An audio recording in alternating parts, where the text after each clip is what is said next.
Bom, pessoal, professor Flávio, novamente, falando da doutrina espírita.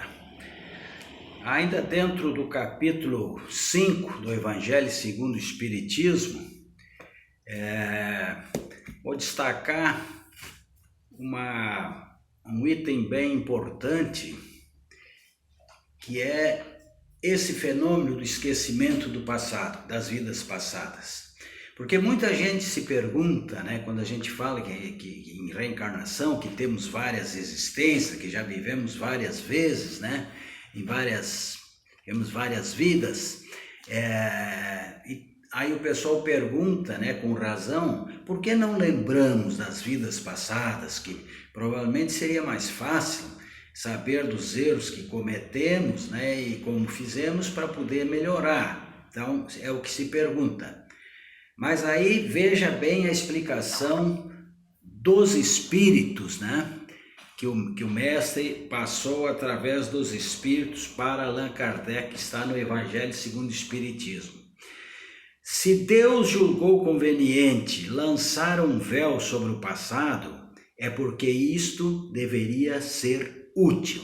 Então, é porque isso é útil. Se isso vem de Deus, temos que acreditar que é útil, né? Com efeito, essa lembrança teria inconvenientes muito graves, poderia, em certos casos, nos humilhar estranhamente ou bem exaltar o nosso orgulho, a nossa vaidade, e por isso mesmo entravar o nosso poder de decisão, que é através do livre-arbítrio.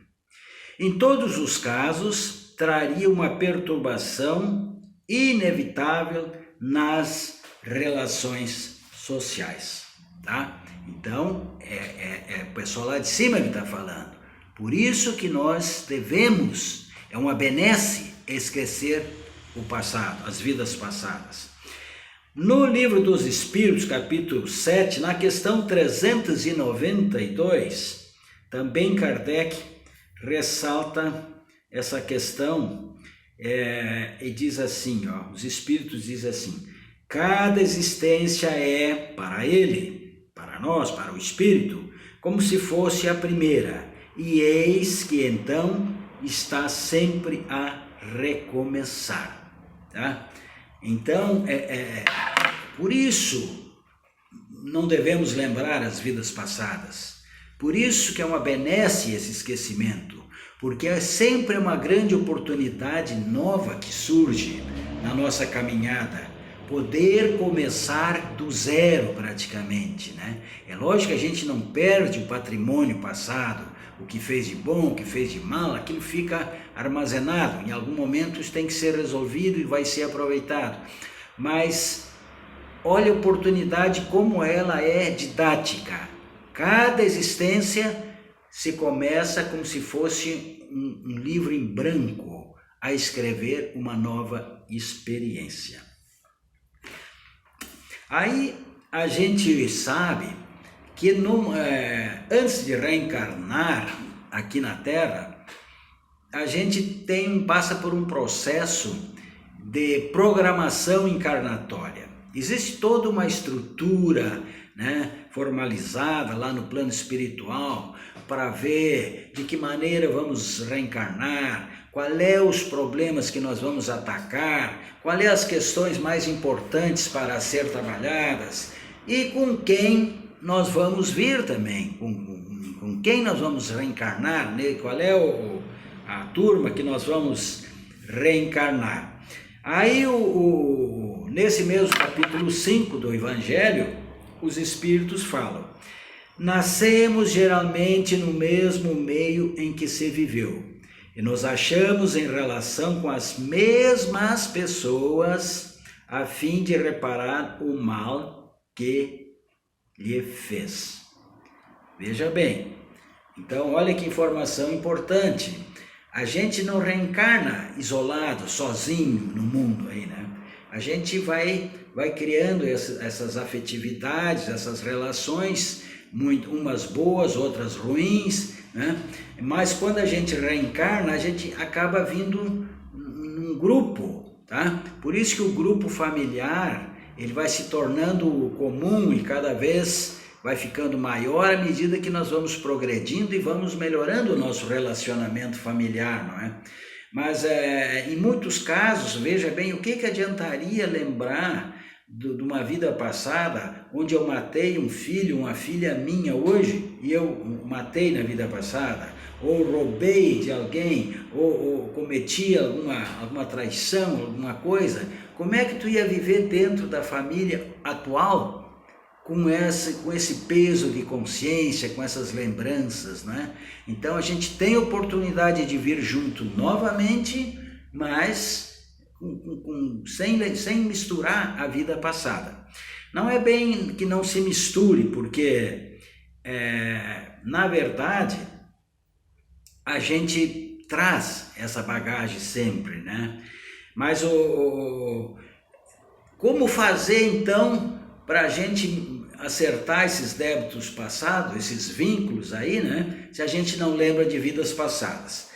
Nesse mesmo capítulo, os Espíritos dizem assim, a informação que vem do alto: Deus nos dá justamente o que nos é necessário. São duas coisas. Uma, a voz da consciência, e a segunda, as nossas tendências instintivas. E ele finaliza bem claro, e basta.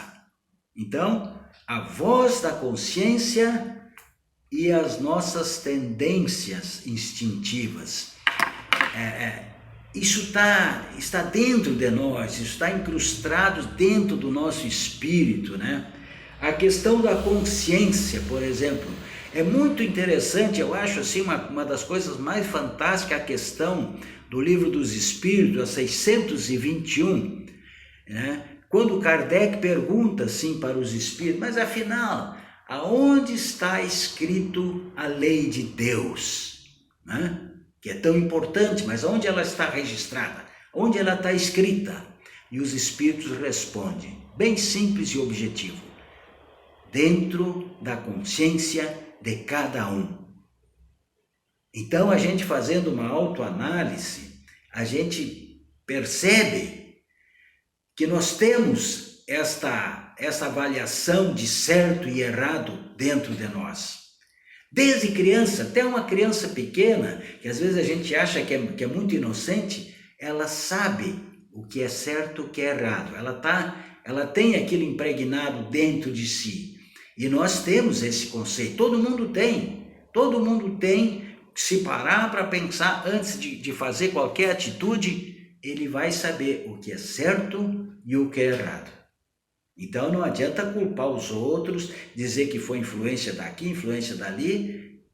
A responsabilidade sempre é nossa por causa dessa questão, tá? Porque é a voz da consciência, tá?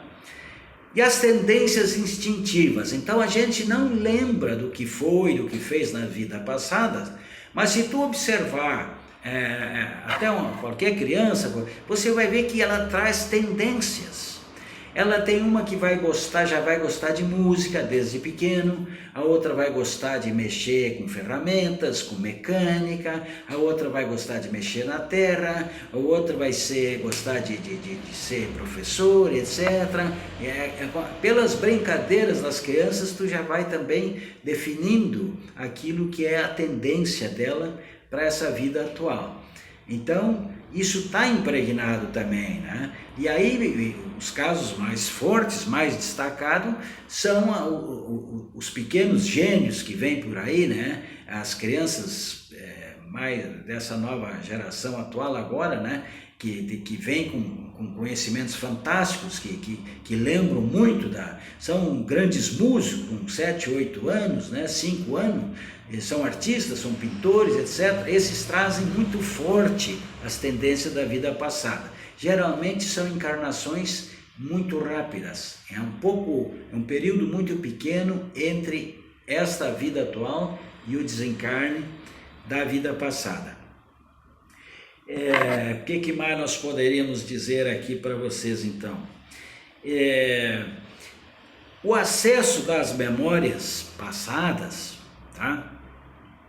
quando a gente as obtém de volta, quando a gente consegue recordar então as vidas passadas.